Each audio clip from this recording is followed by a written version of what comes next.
السلام علیکم ورحمۃ اللہ وبرکاتہ۔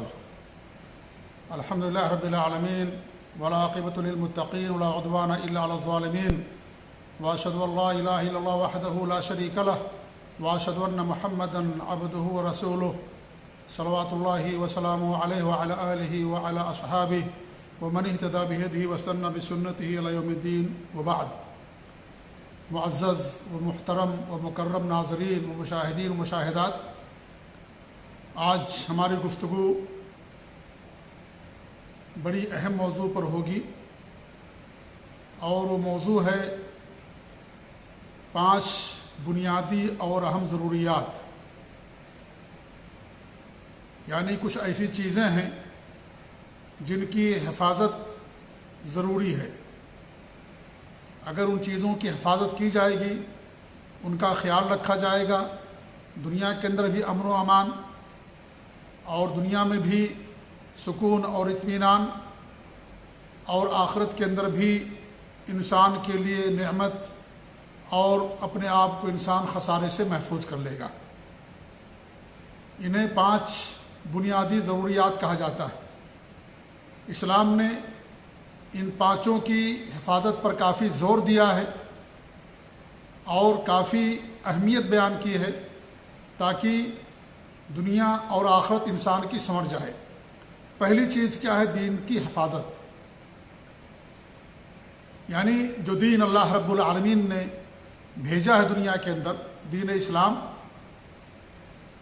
اس پر ایمان لانا، اس پر عمل کرنا، اس پر استقامت اختیار کرنا، اس دین کے مطابق زندگی گزارنا، توحید پر قائم رہنا، شرک سے اپنے آپ کو محفوظ رکھنا، فرائض اور واجبات کی پابندی کرنا، اور جو منہیات ہیں، ممنوعات ہیں، منع کردہ چیزیں، ان تمام چیزوں سے دوری اختیار کرنا، یہ دین کی حفاظت کہلاتا ہے، کیونکہ دین پر عمل پیرا ہونے میں آخرت کی کامیابی ہے، اور دین پر عمل پیرا ہونے میں دنیا کے اندر بھی امن و امان اور سکون ہوتا ہے۔ اس لیے دین کی حفاظت بہت ضروری ہے۔ اللہ رب العالمین نے قرآن مقدس کے اندر ارشاد فرمایا، ان الدین عند اللہ الاسلام، اللہ تعالیٰ کے نزدیک جو پسندیدہ دین ہے وہ دین اسلام ہے۔ اور ایک دوسری آیت میں اللہ فرماتا ہے، وَمَن يَبْتَغِ غَيْرَ الْإِسْلَامِ دِينًا فَلَن يُقْبَلَ مِنْهُ وَهُوَ فِي الْآخِرَةِ مِنَ الْخَاسِرِينَ، جو دین اسلام کے علاوہ کوئی دوسرا دین تلاش کرے گا، اللہ تعالیٰ اسے قبول نہیں کرے گا، اور وہ دنیا اور وہ خسارہ پانے والوں میں سے ہو جائے گا۔ اور ایک جگہ فرمایا، وَمَن يَرْتَدِدْ مِنْكُمْ عَنْ دِينِهِ فَيَمُتْ وَهُوَ كَافِرٌ فَأُولَٰئِكَ حَبِطَتْ أَعْمَالُهُمْ فِي الدُّنْيَا وَالْآخِرَةِ وَأُولَٰئِكَ أَصْحَابُ النَّارِ هُمْ فِيهَا خَالِدُونَ، جو اپنے دین سے مرتد ہو جائیں اور کفر کی حالت میں مریں، کافر ہو کر کے مریں، تو یہ ایسے لوگ ہیں جن کے اعمال کو اللہ نے برباد کر دیا، دنیا میں بھی اور آخرت میں بھی، اور یہ لوگ جہنمی ہیں اور اس میں ہمیشہ ہمیشہ رہیں گے۔ یہ دین جو اللہ کا بھیجا ہوا دین ہے، اس دین پر ثابت قدمی اختیار کرنا۔ ہمارے نبی نے فرمایا تھا ابو ذر رضی اللہ تعالیٰ عنہ سے کہ اللہ تعالیٰ کے ساتھ شرک نہ کرنا، اگرچہ تمہیں جلا دیا جائے، تمہیں قتل کر دیا جائے، کسی بھی صورت میں اس دین کو نہ چھوڑنا، اس پر ثابت قدمی اختیار کرنا۔ دنیا کی مصیبتیں وقتی ہیں، دنیا کی مصیبتیں عارضی ہیں، ختم ہو جائیں گی، لیکن آخرت کی مصیبت کا ختم نہیں ہوگی۔ اس لیے عقل مند انسان وہ ہے جو دنیا کی مصیبتوں پر آخرت کی مصیبتوں پر دنیا کی مصیبتوں کو ترجیح دیتا ہے، اور دین پر جو اس دنیا کا خالق اور مالک ہے، دنیا کا رب ہے، دنیا کا نظام چلانے والا رب العالمین اللہ تعالیٰ، اس کے دین پر عمل پیرا ہوتا ہے۔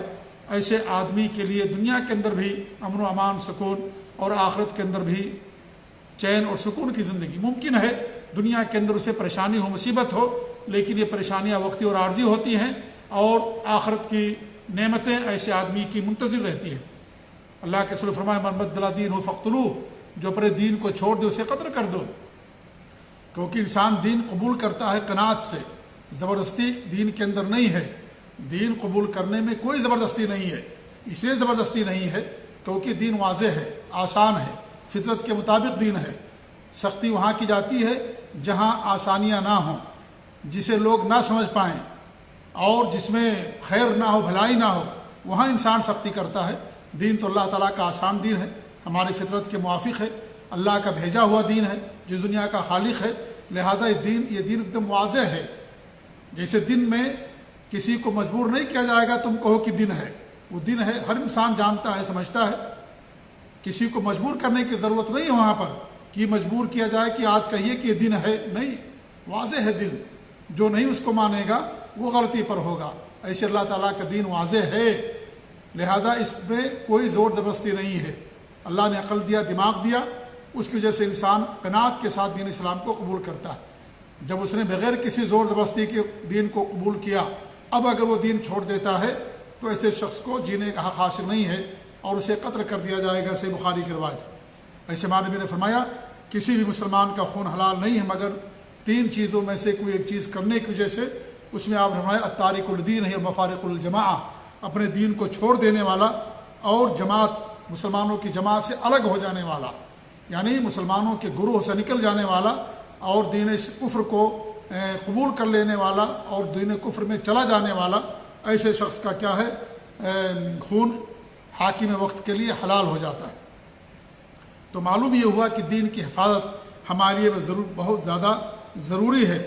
اسی لیے جو دین اسلام کو چھوڑ دیتا ہے اس کے لیے باقاعدہ ارتداد کا حکم لگایا جاتا ہے، اور ایک بہت بڑا باب ہے جو دین اسلام سے مرتد ہو جائے وہ دین کی بدنامی کا ذریعہ اور سبب بنتا ہے.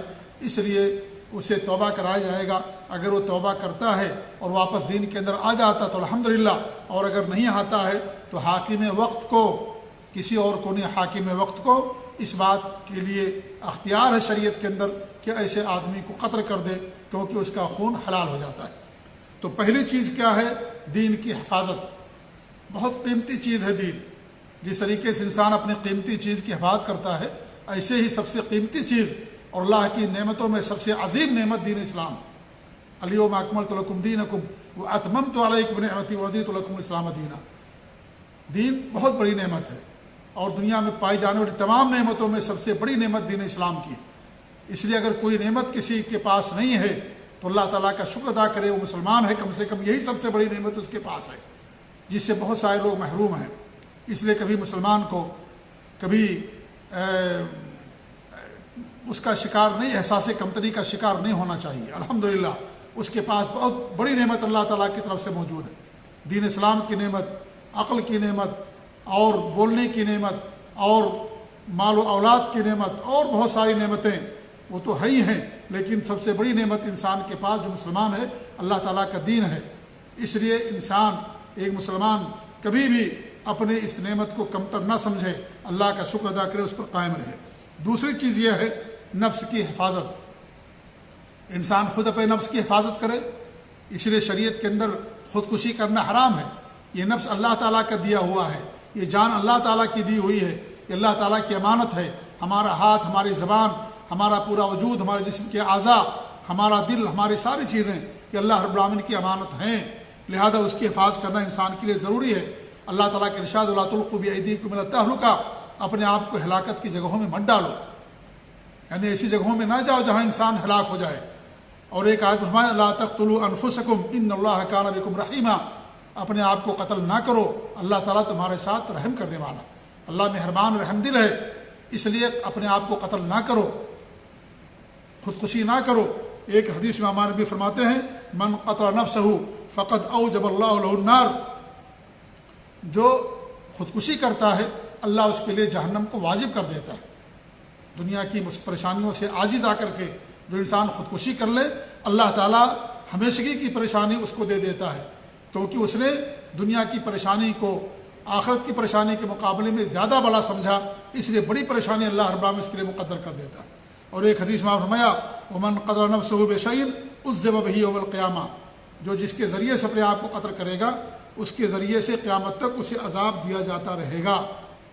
تو انسان خود اپنے جان کی حفاظت کرے، اور وہ تمام چیزیں جو انسان کی جان کو خطرے میں ڈال دیں، ان تمام چیزوں سے انسان اپنے آپ کی حفاظت کرے. وہ چیزیں نہ استعمال کرے جس سے انسان کی جان کو خطرہ ہو، جس سے انسان کی جان خطرے میں پڑ جائے. تو انسان خودکشی بھی نہ کرے، اور ان تمام چیزوں سے جو انسان کی جان کے لیے، اس کی صحت کے لیے، اس کے نفس کے لیے مضر نقصان دہ ہیں، ان تمام چیزوں سے انسان دوری اختیار کرے. ایک چیز تو یہ ہو گئی، اور دوسری چیز یہ ہے کہ دوسرے کو قتل کرنے سے بھی گریز کرے. اللہ تعالیٰ نے فرمایا ولا تقتلوا النفس التي حرم الله الا بالحق، ناحق کسی کو قتل نہ کرو، یہ حرام ہے، اور شریعت اسلامیہ کے اندر بہت بڑا جرم ہے یہ، من قتل نفسا بغیر نفس او فساد فی الارض فکأنما قتل الناس جميعا ومن احیاها فکأنما احیا الناس جميعا، جس نے بغیر کسی نفس کے اور زمین میں فساد کیے بغیر کسی کو قتل کر دیا تو گویا کہ اس نے سارے لوگوں کو قتل کر دیا، اور جس نے اسے زندہ کر دیا گویا کہ اس نے تمام لوگوں کو زندہ کر دیا۔ ناحق قتل کرنا یعنی بغیر قصاص کے، اور اس نے زمین میں فساد بھی نہیں مچایا تھا جس کی سزا قتل ہوتی ہے، تو ایسے آدمی کو قتل کر دینا ناحق گویا کہ پوری انسانیت کا قتل ہے۔ کس قدر یہ آیت بنو اسرائیل کے بارے میں اللہ نے بیان فرمائی، لیکن بنو اسرائیل کا خون ہم سے زیادہ قیمتی نہیں تھا۔ جب یہ چیز ان کے لیے ہے تو ساری انسانیت کے لیے، سارے مسلمانوں کے لیے، سب کے لیے، اس لیے کسی کا بھی قتل کرنا یہ شریعت کے اندر حرام اور ناجائز ہے، چاہے وہ مسلمان ہوں۔ اللہ رب العالمین نے مسلمان کے بارے میں کیا فرمایا؟ وَمَن يَقْتُلْ مُؤْمِنًا مُتَعَمِّدًا فَجَزَاؤُهُ جَهَنَّمُ خَالِدًا فِيهَا وَغَضِبَ اللَّهُ عَلَيْهِ وَلَعَنَهُ وَأَعَدَّ لَهُ عَذَابًا عَظِيمًا، جو کسی مومن کو قتل کرتا جان بوجھ کر کے، اس کی سزا جہنم ہے، اس کے اندر ہمیشہ ہمیشہ رہے گا، اللہ کا اس پر غضب نازل ہوتا ہے، اللہ کی لعنت ہوتی ہے، اور اللہ رب العالمین نے اس کے لیے بہت بڑا عذاب تیار کر رکھا ہے۔ اس طریقے سے جو حدیث آپ کے سامنے پڑھی گئی کہ کسی مسلمان کا خون حلال نہیں ہے مگر 3 چیزوں میں سے کسی ایک چیز کی بنا پر، ایسے اللہ کے رسول کی حدیث ہے جو حضرت انس رضی اللہ عنہ فرماتے ہیں، جو اس بات کی گواہی دے کہ اللہ تعالیٰ کے علاوہ کوئی سچا معبود نہیں ہے اور محمد صلی اللہ علیہ وسلم اللہ کے رسول ہیں، ہمارے قبلے کا استقبال کرے اور ہمارا ذبیحہ کھائے اور ہماری نماز پڑھے تو اس کا مال اور اس کا خون ہمارے اوپر حرام ہو جاتا ہے مگر اسلام کے حق سے۔ تو ایک مسلمان کا خون حرام ہوتا ہے، اس کا قتل کرنا کسی کے لیے جائز نہیں ہے۔ ایسی ذمی کا خون جو ہے شریعت کے اندر حرام ہوتا ہے۔ ذمی اسے کہتے ہیں جو مسلمانوں کے ملک میں رہتا ہے اور جزیہ اور ٹیکس دیتا ہے، اس کا بھی خون شریعت نے حرام کر دیا۔ اللہ کے رسول کی حدیث ہے من قتل معاہدا لم یرح رائحۃ الجنہ، جو کسی ذمی کو قتل کرے گا جس کے ساتھ عہد و پیمان ہے تو جنت کی خوشبو اسے نہیں ملے گی۔ ایسی معاہد کہتے ہیں اس شخص کو جو اپنے ملک میں رہتا ہو لیکن اس کے اور مسلمانوں کے درمیان یہ معاہدہ ہو کہ ہم آپس میں جنگ نہیں کریں گے، اب اس میں سے کسی کو انسان قتل کر دے تو یہ بھی شریعت کے اندر حرام اور ناجائز ہے، بڑا گناہ ہے یہ۔ اس طریقے سے مستأمن یا مستأمن اس آدمی کو کہا جاتا ہے جو کسی مسلمان ملک کے اندر آتا ہے اور مسلمان ملک کا حکمراں اسے ویزا دیتا ہے اور آ کر کے وہ وہاں اپنے معاش کے لیے یا صحت کے لیے، تعلیم کے لیے یہاں آتا ہے، تو ایسے آدمی کا خون بھی حرام ہوتا ہے، اس کا قتل کرنا بھی ناجائز ہوتا ہے۔ تو یہ ان کے خون حرام ہے، کسی کا بھی قتل کرنا ناحق طور پر۔ ایسی لڑائی کے اندر بچوں کو قتل کرنا، اگرچہ لڑائی ہو رہی ہے آپس میں، مسلمان اور غیر مسلم کی لڑائی ہو رہی ہے، تو ان کے بچوں کو بھی قتل کرنا شریعت کے اندر حرام ہوتا ہے۔ ایسی بوڑھوں کو قتل کرنا حرام ہوتا ہے، عورتوں کو قتل کرنا حرام ہوتا ہے، گرجا گھروں میں اور جو اپنے عبادت خانوں میں رہتے ہیں ان کا بھی قتل کرنا شریعت نے حرام قرار دیا، اگرچہ وہ اپنے دین پر ہیں، اگرچہ لڑائی چل رہی ہے ان کے ساتھ، لیکن وہ گرجا گھروں میں ہیں یا اپنے گھروں کے اندر بند ہیں یا اس طریقے سے عبادت خانوں کے اندر ہیں، تو ان کا خون معاف ہوتا ہے، ان کا خون حلال نہیں ہوتا، کبھی انہیں قتل نہیں کیا جائے گا۔ ایسے جو عام کافر ہوتا ہے اس کو بھی قتل کرنے کی شریعت کے اندر اجازت نہیں ہے، کیونکہ یہ سب ناحق قتل کے اندر آتے ہیں۔ تو نفس کی حفاظت انسان کے لیے بہت ضروری ہے، اسی لیے شریعت نے قصاص کا نظام رکھا ہے۔ اگر کوئی کسی کو ناحق قتل کرتا ہے تو اسے باقاعدہ قصاص میں قتل کر دیا جائے گا، الا کہ لوگ اسے معاف کر دیں یا دیت پر راضی ہو جائیں۔ یا اس طریقے سے اگر کسی کے پیٹ میں بچہ ہے اور کسی نے بچے کو مار کر کے گرا دیا تو اس میں بھی دیت واجب ہوتی ہے۔ آپ کے جسم کو کوئی نقصان پہنچاتا ہے، ہاتھ کو، آنکھ کو، دانت کو، پاؤں کو، تو شریعت نے باقاعدہ اس کے لیے دیت رکھی ہے، تفسیر کا موقع نہیں ہے، یہ سب جان کی حفاظت کی خاطر ایسا کیا گیا ہے۔ اللہ کے رسول کی حدیث ہے 7 ہلاک کر دینے والی چیزوں سے بچو، تو آپ نے فرمایا انہیں میں سے قتل النفس التی حرم اللہ الا بالحق، ناحق کسی کو قتل کرنا، یہ بھی کیا ہے؟ یہ 7 ہلاک کر دینے والی چیزوں میں سے۔ تو نفس کی جان کی حفاظت کرنا کیا ہے؟ یہ بہت زیادہ ضروری ہے۔ تیسری چیز کیا ہے؟ عزت کی حفاظت، نسل کی حفاظت۔ اللہ رب العالمین نے اسی لیے شریعت کے اندر زنا کو حرام قرار دے دیا گیا، نہ صرف زنا بلکہ زنا تک پہنچانے والی جتنی بھی چیزیں ہیں ان سب کو شریعت نے حرام کر دیا۔ کسی اجنبی عورت سے خلوت میں ملنا، کسی اجنبی عورت سے بات کرنا بغیر ضرورت کے، اور اس طریقے سے بغیر محرم کی عورت کا سفر کرنا، یہ سب ایسی چیزیں ہیں کہ جس سے زنا میں پڑنے کا اندیشہ ہوتا ہے، اس کی عزت خطرے میں ہوتی ہے، اس لیے شریعت نے باقاعدہ ان چیزوں کو حرام قرار دیا۔ اور زنا پر تو باقاعدہ شریعت نے رجم رکھا اگر شادی شدہ ہیں، اور اگر غیر شادی شدہ ہیں تو ان کو 100 کوڑے لگائے جائیں گے۔ یہ صرف عزت کی حفاظت کی خاطر اتنا سخت قانون شریعت کے اندر بنایا گیا تاکہ ہر ایک کی عزت محفوظ رہے، چاہے مسلمان ہو غیر مسلم ہو، کسی بھی دین دھرم کا ماننے والا ہو، سب کی عزت اسلام کے اندر محفوظ ہے۔ اس طریقے سے اللہ رب العالمین، اللہ کے رسول صلی اللہ علیہ وسلم نے فرمایا کل المسلم علی المسلم حرام دمہ مالہ عرضہ، ایک ہر مسلمان کا دوسرے مسلمان پر اس کا خون، اس کا مال، اس کی عزت حرام ہے۔ صحیح مسلم کی روایت ہے۔ اس طریقے سے آپ نے حجۃ الوداع کے موقع پر فرمایا تھا ان دماءکم واموالکم واعراضکم حرام علیکم، تمہارا مال، تمہارے خون اور تمہاری عزتیں ایک دوسرے کے اوپر حرام ہیں۔ آپ کے سامنے صحابہ تھے، مسلمان تھے، آپ ان کو مخاطب کیا، ورنہ سب کی عزت محفوظ ہے۔ ایسا نہیں غیر مسلم ہے تو اس کی عزت ہمارے لیے حلال ہے، یا وہ غیر مسلم ہے تو اس کا چوری کرنا ہمارے لیے حلال ہے، یا غیر مسلم ہے تو اس کا قتل کرنا ہمارے لیے حلال نہیں، حرام ہے ساری چیزیں۔ کسی کا قتل کرنا حرام نہیں شریعت کے اندر، یہ بالکل جائز نہیں ہے، یہ دہشت گردی ہے، حرام ایسا کرنا شریعت کے اندر۔ ہر ایک کے خون کی حفاظت دین اسلام کے اندر کی گئی، تو عزت کی حفاظت بھی یہ بہت زیادہ ضروری ہے، اور اس کا خیال رکھنا تاکہ دنیا کے اندر امن و امان رہے، سب کی عزتیں محفوظ رہیں، ایمان اور امن اور اطمینان اور سکون کے ساتھ سارے لوگ زندگی گزاریں، اس لیے شریعت نے باقاعدہ اس کو حرام قرار دے دیا۔ اس لیے اور یہ نہیں بلکہ اگر کوئی کسی پاک دامن عورت کے اوپر الزام لگاتا زنا کا تو اور گواہ نہ لا سکے تو ایسے آدمی کے اس 80 کوڑے لگائے جائیں گے۔ یہ کس لیے؟ عزت کی حفاظت کے لیے۔ اور ہمارے نبی نے فرمایا 7 ہلاک کر دینے والی چیزوں میں سے وقذف المحصنات المؤمنات الغافلات، جو پاک دامن مومن عورتیں ہیں، بھولی بھالی عورتیں، ان پر الزام لگانا زنا کا، یہ بھی کیا ہے؟ 7 ہلاک کر دینے والی چیزوں میں سے۔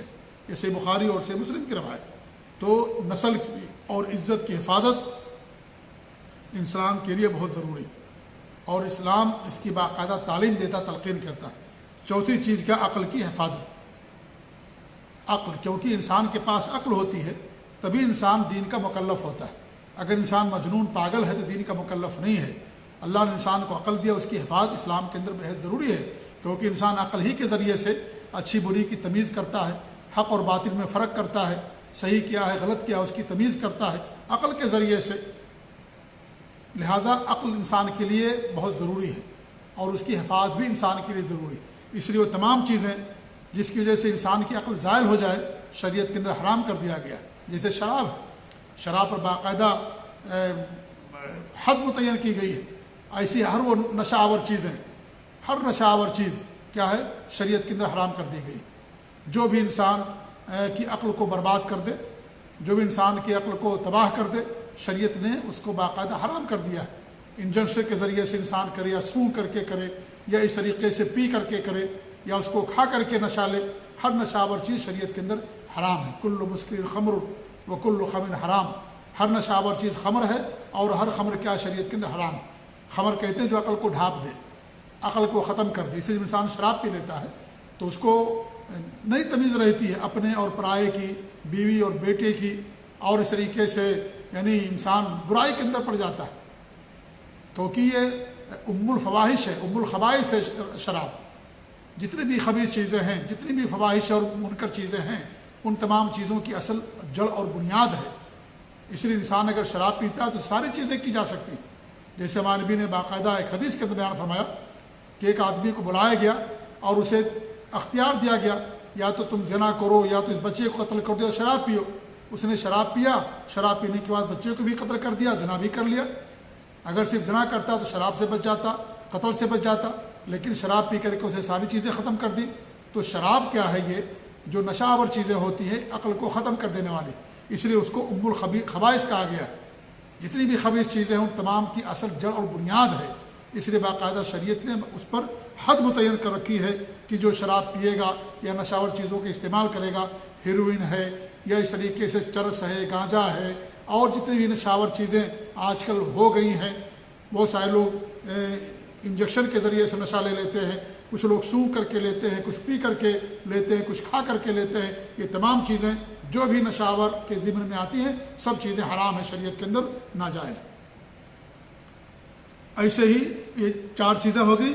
اور 5ویں چیز کیا ہے؟ مال کی حفاظت. اللہ نے کسی کو مال دیا ہے، اس کی حفاظت ضروری ہے.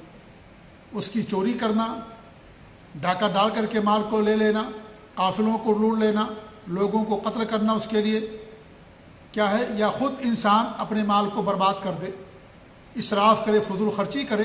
یہ تمام چیزیں شریعت کے اندر حرام ہیں. اللہ رب العالمین نے کیا فرمایا؟ وَلَا تُسْرِفُوا إِنَّ اللَّهَ لَا يُحِبُّ الْمُسْرِفِينَ. اسراف نہ کرو، اللہ تعالیٰ اسراف کرنے والوں کو پسند نہیں کرتا ہے. ان المبذرین کانوا اخوان الشیاطین. جو فضول خرچی کرنے والے ہیں وہ شیطان کے بھائی ہیں. اس لیے چور اور چورنی کی سزا اسلام نے رکھی ہے ہاتھ کاٹنا. السارق والسارقۃ فاقطعوا ایدیہما. چور اور چورنی کے ہاتھوں کو کاٹ لو، ان کے ہاتھ کاٹ لیے جائیں گے کلائی سے، اور تاکہ دوسروں کو کیا ملے؟ عبرت و نصیحت ملے. مال کی حفاظت کی خاطر یہ قانون رکھا گیا دین اسلام کے اندر. تو مال کی حفاظت بھی انسان کے لیے بہت ضروری ہے. اللہ رب العالمین نے قرآن مجید کے اندر سورہ مائدہ کے اندر ایک آیت اتاری جس کو آیت محاربہ کہا جاتا ہے. اللہ کا ارشاد ہے انما جزاء الذین یحاربون اللہ ورسولہ ویسعون فی الارض فسادا. جو لوگ اللہ اور اس کے رسول سے جنگ کرتے ہیں، لڑائی کرتے ہیں اور زمین کے اندر فساد مچاتے ہیں، ان کی سزا کیا ہے؟ ان یقتلوا، یا تو انہیں قتل کر دیا جائے، او یصلبوا، یا انہیں سولی دے دی جائے، او تقطع ایدیہم وارجلہم من خلاف، یا ایک دوسرے کے خلاف ان کے ہاتھ پاؤں کو کاٹ لیے جائیں مخالف سمت میں. دائنا ہاتھ تو بایاں پاؤں، بایاں ہاتھ تو داہنا پاؤں، مخالف سمت میں ان کے ہاتھ کاٹ لیے جائیں. اور ينفوا فی الارض، یا زمین کے اندر ان کو جلا وطن کر دیا جائے، شہر بدر کر دیا جائے. ذالک لہم خزی فی الدنیا، یہ دنیا میں ان کے لیے سزا و رسوائی ہے. ولہم فی الآخرۃ عذاب عظیم، اور آخرت کے اندر تو بڑا عذاب تیار ہی ہے ان کے لیے. جو قافلوں کو ڈھونڈ لیتے ہیں، جو دنیا میں فساد مچاتے ہیں، ڈکیتی کرتے ہیں، عزتیں لوٹتے ہیں، گھروں کو لوٹ لیتے ہیں، بینکوں کو لوٹ لیتے ہیں، لوگوں کے مال کو لوٹ لیتے ہیں، کس قدر سخت سزا دی گئی ہے، رکھی گئی شریعت کے اندر، تاکہ ایسے لوگ دوبارہ نہ کر سکیں، اور ایسے لوگوں کو سر عام سزا دی جائے تاکہ کوئی کسی دوسرے کے دل و دماغ کے اندر اس طرح کا کبھی بھی کوئی خیال نہ پیدا ہو. اور یہ آیت کریمہ اکل اور رینا کہ جو کچھ لوگ آئے تھے ہمارے نبی کے پاس اور کہا کہ ہم مسلمان ہو گئے ہیں، ہمارے نبی کے پاس آئے، لیکن مدینہ کی آب و ہوا ان کو راس نہ آئی، تو آپ نے جو صدقات کے اونٹ تھے، زکوٰۃ کے، ان کی رکھوالی کے لیے ان کو وہاں چھوڑ دیا اور کہا کہ وہاں ان کا دودھ پیو اور اس طریقے سے ان کا پیشاب پیو، کیونکہ جو بیماری تھی اس کے لیے وہ پیشاب مفید تھا، تو ان کو پینے کے لیے کہا گیا اور انہوں نے پیا، اور دودھ بھی اور اس طریقے سے پیشاب وغیرہ اونٹ کا، تو اللہ نے ان کو شفا دے دی اور اس طریقے سے وہ موٹے تگڑے ہو گئے. تو انہوں نے کیا کیا؟ جو چرواہے تھے نبی صلی اللہ علیہ وسلم کی طرف سے صحابہ مسلمان اونٹ کی حفاظت کرنے والے، ان سب کو قتل کر دیا، مار ڈالا، اور اونٹ کو لے کر کے وہ بھاگ کھڑے ہوئے. جب نبی کے پاس اطلاع پہنچی تو آپ نے باقاعدہ ان کو پکڑنے کے لیے لوگوں کو بھیجا، اور جب ان کو پکڑ کر لایا گیا تو ان کو سخت سزا دی گئی. ان کی آنکھوں کے اندر کیا ہے وہ ڈال دیا گیا، سلائی ڈال دی گئی گرم کر کے، ان کے ہاتھوں پاؤں کو کاٹ دیا گیا، اور اس طریقے زمین دھوپ میں ان کو چھوڑ دیا گیا تاکہ وہ سارے کے سارے لوگ یوں ہی مر جائیں، کیونکہ انہوں نے ایسا ہی کیا تھا. انہوں نے چرواہوں کے ساتھ جو دیکھ بھال کرنے والے تھے اونٹ کی، ان کے ساتھ انہوں نے یہی معاملہ کیا، تو ان کے ساتھ ایسا کیا گیا. تو 4 سزا اللہ رب العالمین نے بتائی ہے. حاکم وقت کو اختیار ہے ان میں سے جو سزا ان کو دینا چاہے دے. وہ یہ صحیح بخاری کی روایت جو اختصار کے ساتھ میں نے آپ کے سامنے پیش کیا. تو معلوم یہ ہوا کہ مال کی حفاظت بھی بہت ضروری ہے. کسی دوسرے کے مال کو چوری کرنا یا ڈکیتی کرنا یا چورا کر لے جانا یا جلا دینا یا اس کو باہر پھینک دینا یا اس کو برباد کر دینا، یہ تمام چیزیں کسی کے لیے جائز نہیں ہے. یہ سب کیا ہے؟ حرام اور ناجائز. تو یہ آیت محاربہ کہلاتی جو میں نے آپ کے سامنے پڑھی سورہ مائدہ کے اندر. کوئی منظم اور مسلح جتھا ہو جو کسی علاقے میں رہتے ہوں اور اس طریقے سے وہ مسافروں کو، قافلوں کو، گروہوں کو لوٹ لیتے ہوں، انہیں قتل کرتے ہوں، ان کی عزتیں لوٹ لیتے ہوں، اغوا کرتے ہوں، لوگوں کی آب و روزی کرتے ہوں، لوگوں کے مال لوٹ لیتے ہوں، ایسے لوگوں کی سزا یہی ہے کہ ان کو باقاعدہ سرعام پھانسی دے دی جائے، انہیں قتل کر دیا جائے تاکہ کسی دوسرے آدمی کے دماغ کے اندر بھی اس طرح کا کوئی خیال نہ آئے. یہ مال کی حفاظت کے لیے اتنا سخت قانون شریعت کے اندر بیان کیا گیا ہے. تو یہ 5 چیزیں ہیں جنہیں بنیادی ضروریات کہا جاتا ہے۔ اسلام نے 5 چیزوں کی حفاظت پر کافی زور دیا ہے تاکہ دنیا کے اندر بھی امن و امان، چین و سکون کے ساتھ لوگ گزارے، اور آخرت میں بھی اللہ کے عذاب سے انسان اپنے آپ کو بچا سکے اور اللہ رب العالمین کے رضامندی کا حقدار ہو۔ اس لیے 5 بنیادی ضرورتیں کہلاتی ہیں، اور وہ 5 بنیادی ضرورتیں کیا ہوگی؟ ایک تو دین کی حفاظت، نمبر 2 جان کی حفاظت، اور نمبر 3 عرض یعنی عزت اور نسل کی حفاظت، نمبر 4 عقل کی حفاظت، اور نمبر 5 مال کی حفاظت۔ اللہ تعالی ہمیں ان سب کی حفاظت کرنے کی توفیق دے، آمین۔ وصلی اللہ علیہ محمد وعلی آلہ وصحبہ اجمعین، وجزاکم اللہ خیر، والسلام علیکم ورحمۃ اللہ وبرکاتہ۔